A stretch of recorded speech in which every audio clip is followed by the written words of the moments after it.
ونعوذ بالله من شرور أنفسنا ومن سيئات أعمالنا من يهده الله فلا مضل له ومن يضلل فلا هادي له وأشهد أن لا إله إلا الله وحده لا شريك له وأشهد أن محمدا عبده ورسوله أما بعد الذي أرسله بالحق بشيرا ونذيرا وداعيا إلى الله بإذنه وسراجا منيرا أعوذ بالله من الشيطان الرجيم بسم الله الرحمن الرحيم قاف والقرآن المجيد بل عجبوا أن جاءهم منذر منهم فقال الكافرون هذا سحر عجيب أئذا متنا وكنا ترابا ذلك رجع بعيد قد علمنا ما تنقص الأرض منهم وعندنا كتاب حفيظ بارك الله لنا ولكم في القرآن العظيم ونفعنا وإياكم بالآيات والذكر الحكيم إنه تعالى جواد والرؤوف الرحيم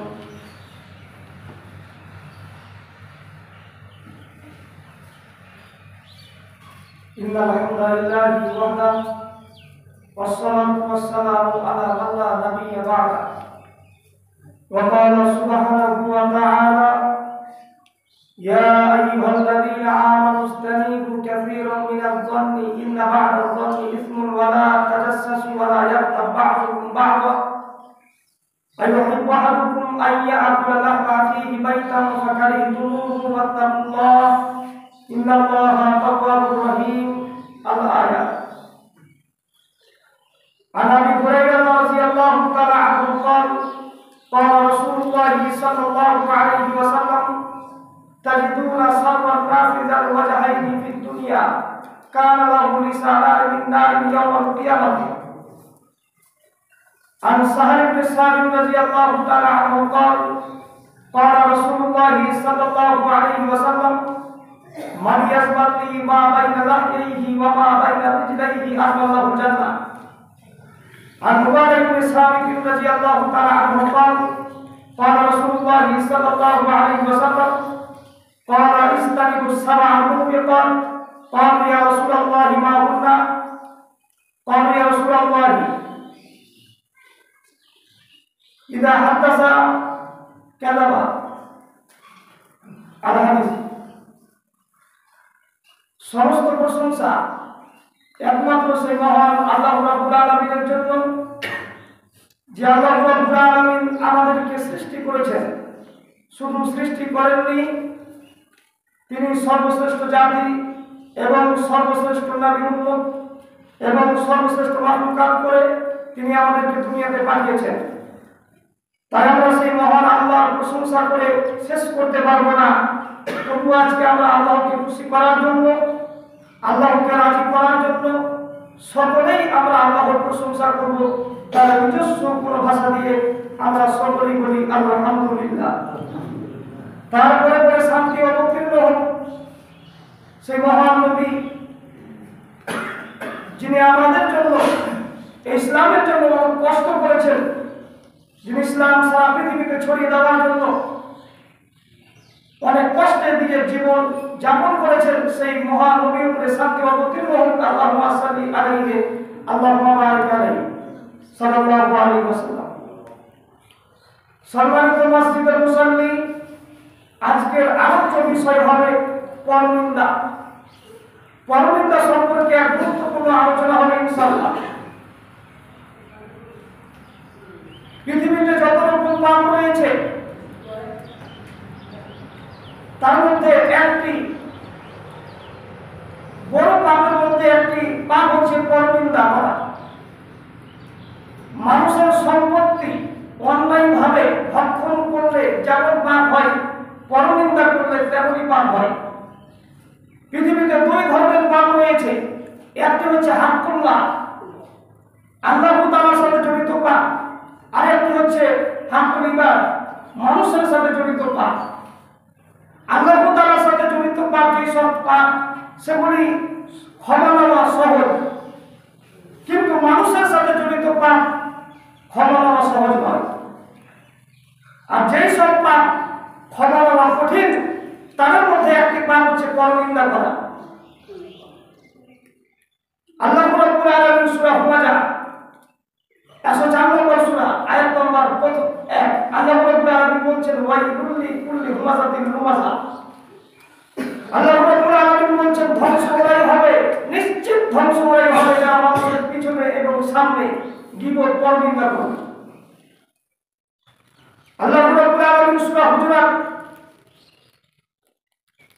আয়াত নম্বর 19 আল্লাহ রাব্বুল আলামিন বলছেন ইয়া আইয়ুহাল্লাযীনা আমানু, হে ঈমানদারগণ, ইসতানিবু কাসীরাম মিনাল যান্নি ইন্না বা'দাল যান্নি ইসমুন ওয়া লা তাজাসসাসু ওয়া লা ইয়াগতাব বা'দুকুম বা'দা।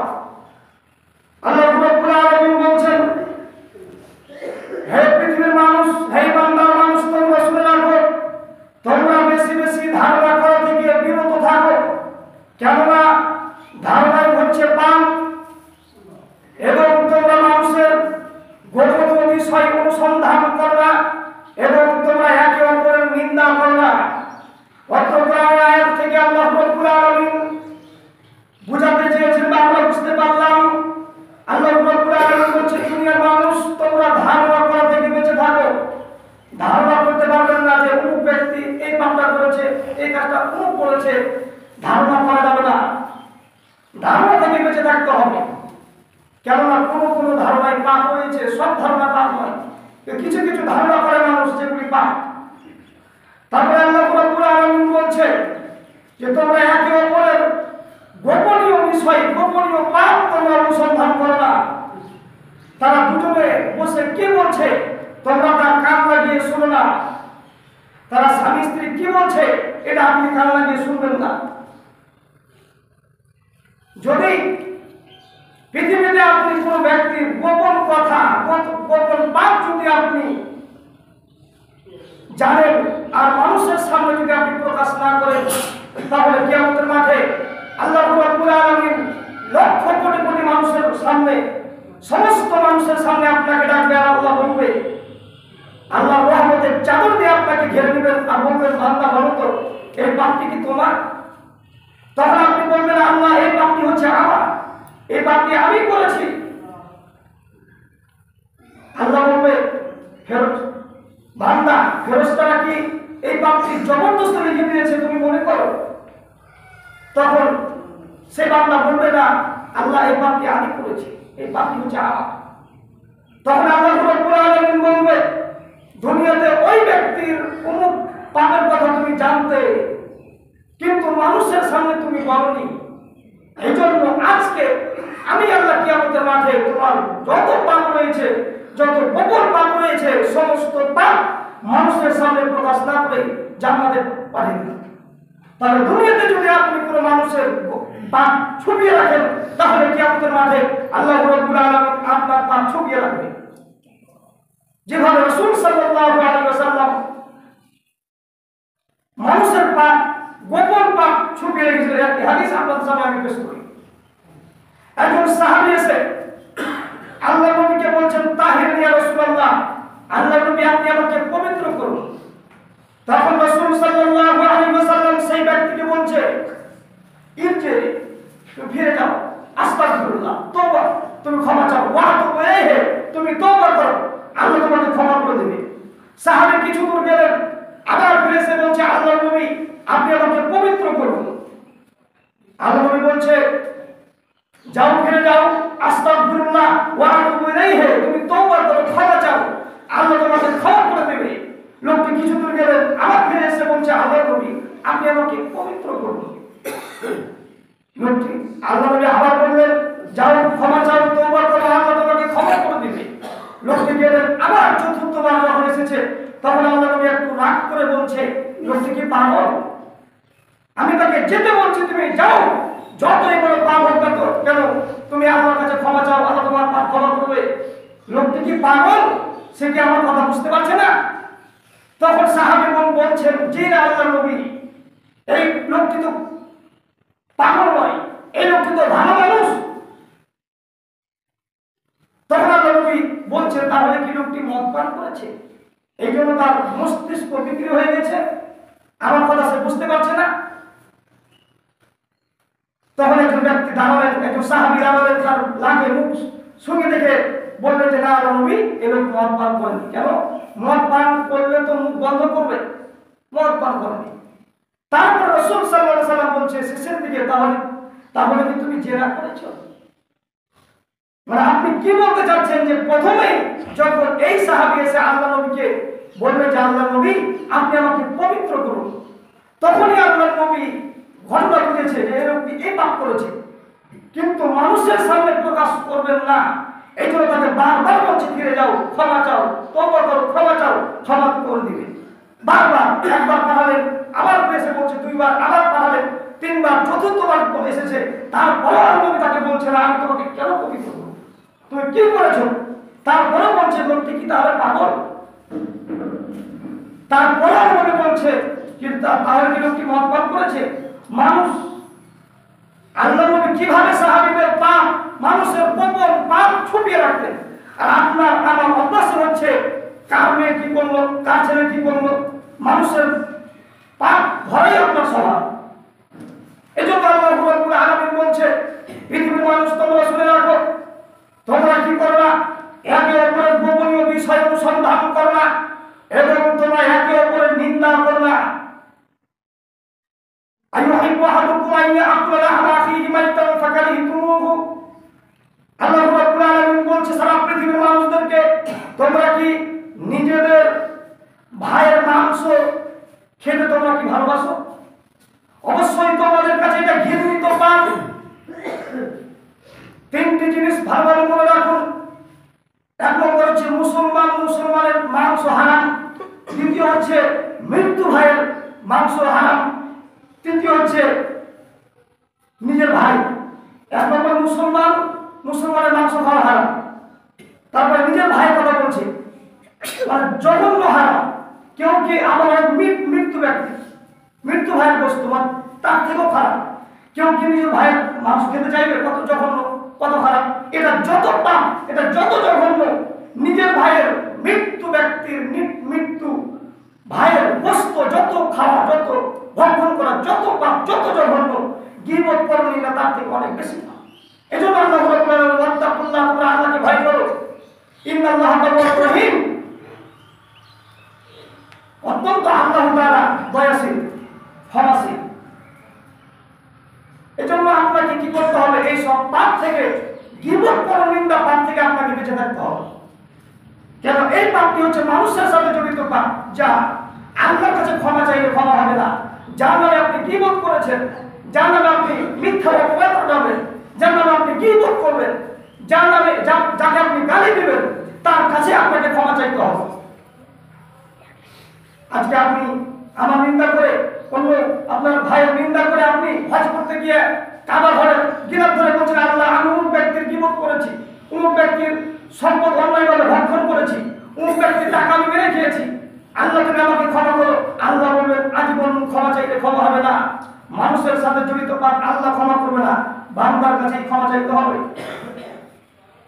আবু হুরায়রা রাদিয়াল্লাহু তাআলা আনহু বলেন রাসূল সাল্লাল্লাহু আলাইহি ওয়াসাল্লাম বলেছেন আনাসালি মা ইদখিলুন নাসাল জান্নাতা। এক সাহাবী এসে আল্লাহর নবীকে জিজ্ঞাসা করছেন, আল্লাহর নবী কোন জিনিস মানুষকে বেশি বেশি জান্নাতে নিয়ে যায়? তখন রাসূল সাল্লাল্লাহু আলাইহি ওয়াসাল্লাম বলছেন তাকওয়াল্লাহ, তোমরা আল্লাহকে ভয় করো।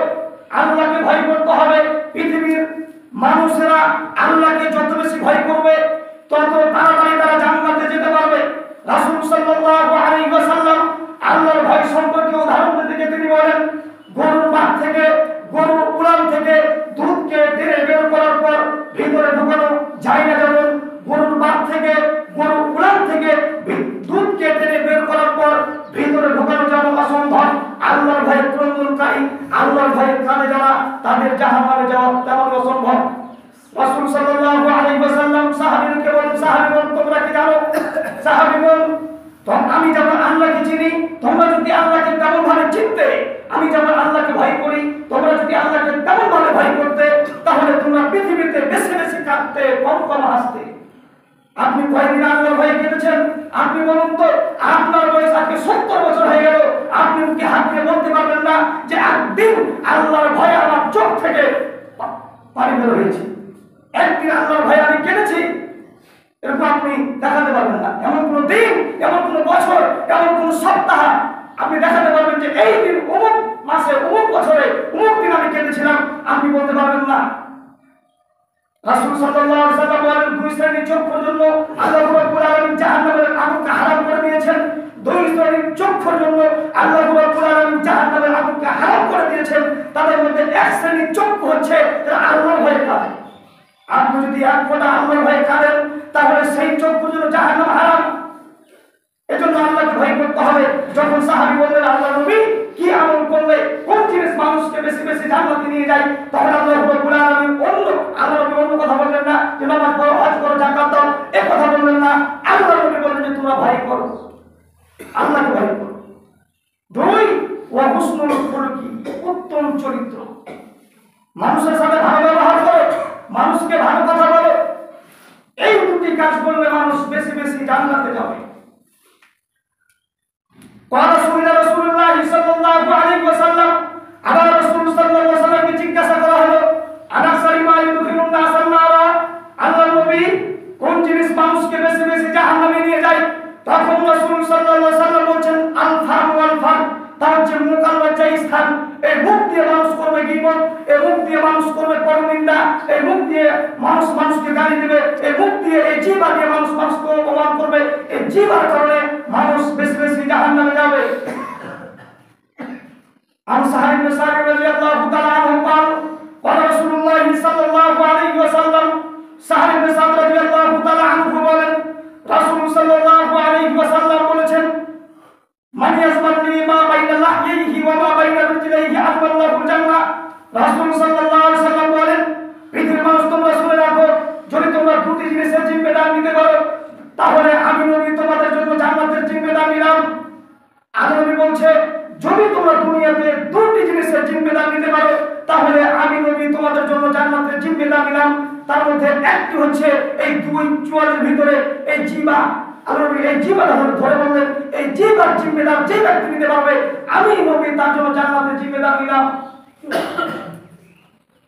এই জিহ্বার জিম্মেদার যদি আপনি নিতে পারেন, আপনি যদি বলতে পারেন, এই জিহ্বা দিয়ে আমি কাউকে গালি দিব না, এই জিহ্বা দিয়ে আমি খারাপ কথা বলবো না, এই জিহ্বা দিয়ে আমি কাউকে অপমান করবো না, এই জিহ্বাকে আমি কন্ট্রোলে রাখবো, এই জিহ্বার জিম্মেদার আমি নিলাম, তাহলে নবী বলছেন আমি তোমার জন্য জান্নাতের জিম্মেদার নিলাম। অন্য হাদিসে রাসূল সাল্লাল্লাহু আলাইহি ওয়াসাল্লাম বলেন, পৃথিবীর মানুষ তোমরা শুনে রাখো, যদি তোমরা পারো তাহলে ভালো কথা বলো, যদি তোমরা পারো তাহলে ভালো কথা বলো, না পারলে চুপ থাকো।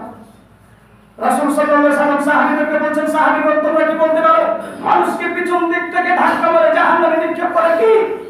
সাহাবীগণ তোমরা কি বলতে পারো মানুষকে পিছন দিক থেকে ধাক্কা মেরে জাহান্নামে নিক্ষেপ করে কি? তোমরা কি বলতে পারো? তখন সাহাবীগণ বললেন, জি না আল্লাহর নবী, আমরা বলতে পারবো না। কি এমন জিনিস রয়েছে যে মানুষকে পিছন দিক থেকে ধাক্কা মেরে জাহান্নামে নিক্ষেপ করে? তখন রাসূল সাল্লাল্লাহু আলাইহি ওয়াসাল্লাম এই জিহ্বাটা ধরে নিলেন, এই জিহ্বাটা ধরে বললেন, এই জিহ্বা মানুষকে পিছন দিক থেকে ধাক্কা মেরে জাহান্নামে নিক্ষেপ করে। যদি আপনি দুনিয়াতে জিহ্বাকে কন্ট্রোল রাখতে পারেন, তাহলে জান্নাত এমনিতে হয়ে যাবে। আবু রাদিয়াল্লাহু তাআলা আনহু বলেন, রাসূল সাল্লাল্লাহু আলাইহি ওয়াসাল্লাম বলেছেন, তাজিদুনা সাররান নাস জাওয়াজাহাইনি ফিদ দুনিয়া। আল্লাহ নবী বলছে, হে পৃথিবীর মানুষ তোমরা শুনে রাখো, দুনিয়াতে কিয়ামতের মাঠে সেই ব্যক্তি সবচেয়ে খারাপ ব্যক্তি হবে, দুনিয়াতে সেই ব্যক্তি সবচেয়ে নিকৃষ্ট ব্যক্তি হবে, যেই ব্যক্তি দুনিয়াতে দ্বিমুখী হবে। আল্লাযী ইয়াতি হাওলাই বিওয়াজহিন ওয়া ইয়াতি হাওলাই বিওয়াজহিন, যে ব্যক্তি এদের কাছে এক মুখ নিয়ে আসবে, ওদের কাছে এক মুখ নিয়ে যাবে, এই ব্যক্তি কিয়ামতের মাঠে সবচেয়ে খারাপ মানুষ হবে বলে রাসূল সাল্লাল্লাহু আলাইহি ওয়াসাল্লাম বলেছেন। যদি দুনিয়াতে আপনি এদের কাছে এক মুখ নিয়ে আসেন, ওদের কাছে এক মুখ নিয়ে যান, আমাদের সমাজে অনেক মানুষ দেখবেন, অনেক মানুষ রয়েছে যারা এরকম কাজ করে যে এদের কাছে এক মুখ নিয়ে এদের কাছে এক, ওদের কাছে এক, আর সমাজে একটা গন্ডগোল বাঁধায়। আল্লাহ বলছেন, দুনিয়াতে যারা এই দ্বিমুখী ব্যক্তি হবে, কিয়ামতের মাঠে সবচেয়ে খারাপ ব্যক্তি ওই হবে যারা এদের কাছে এক মুখ নিয়ে আসে, ওদের কাছে এক মুখ নিয়ে যায়। আম্মার বিন ইয়াসির রাদিয়াল্লাহু তাআলা আনহু বলেন, রাসূল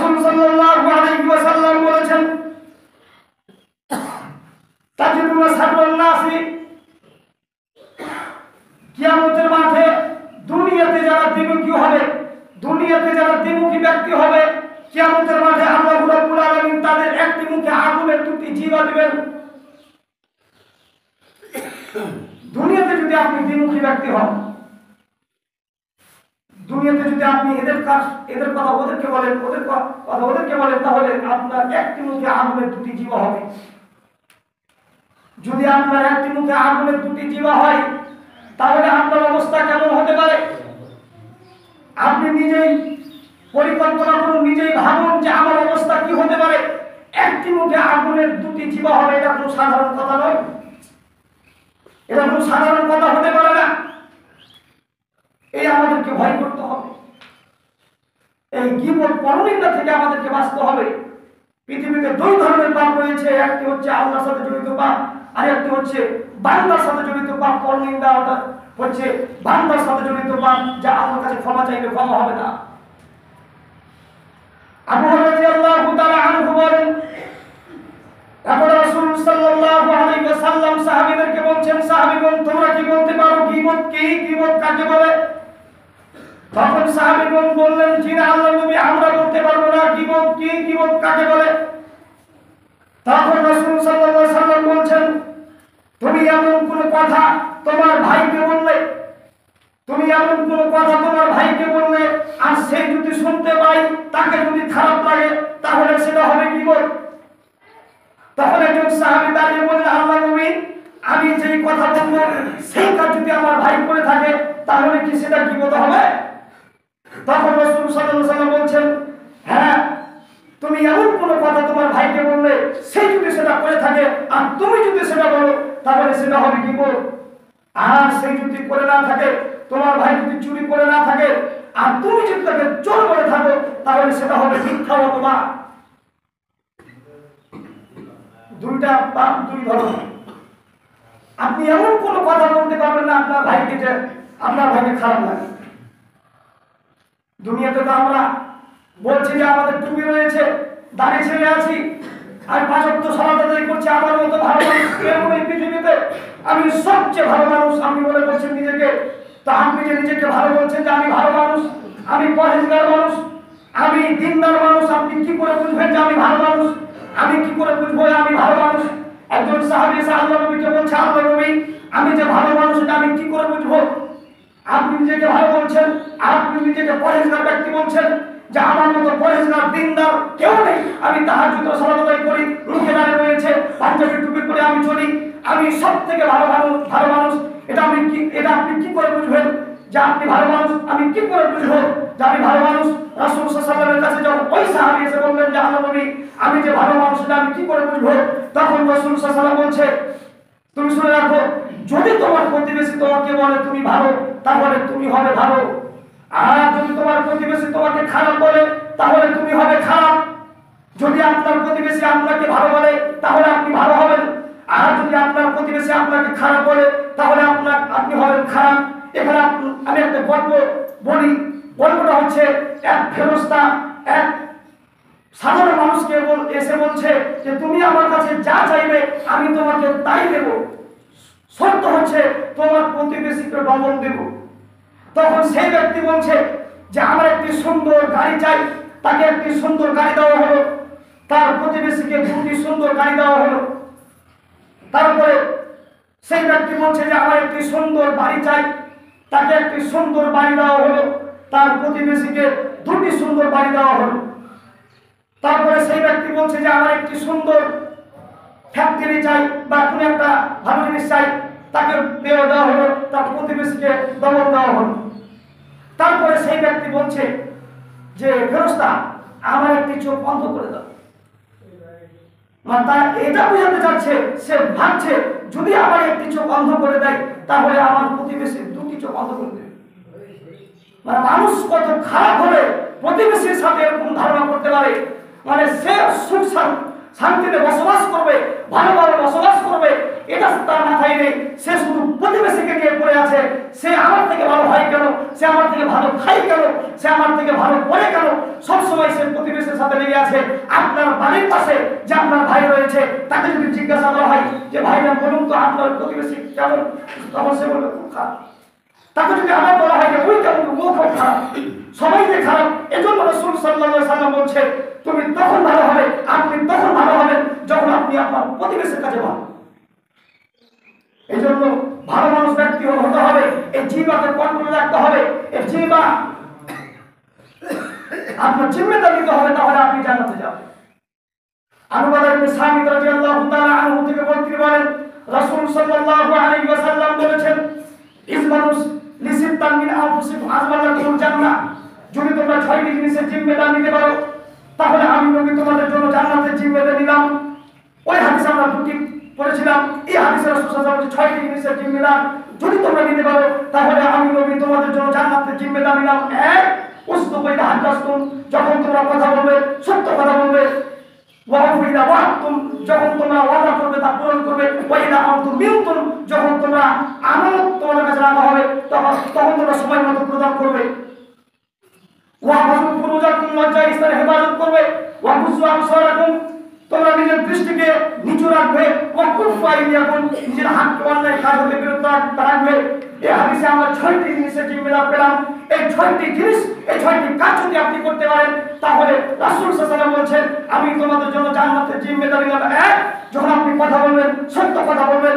2, আমানত রাখলে সময় মতো প্রদান করবেন। 3, ওয়াদা করলে পূরণ করবেন। 4, লজ্জা স্থানে হেফাজত করবেন।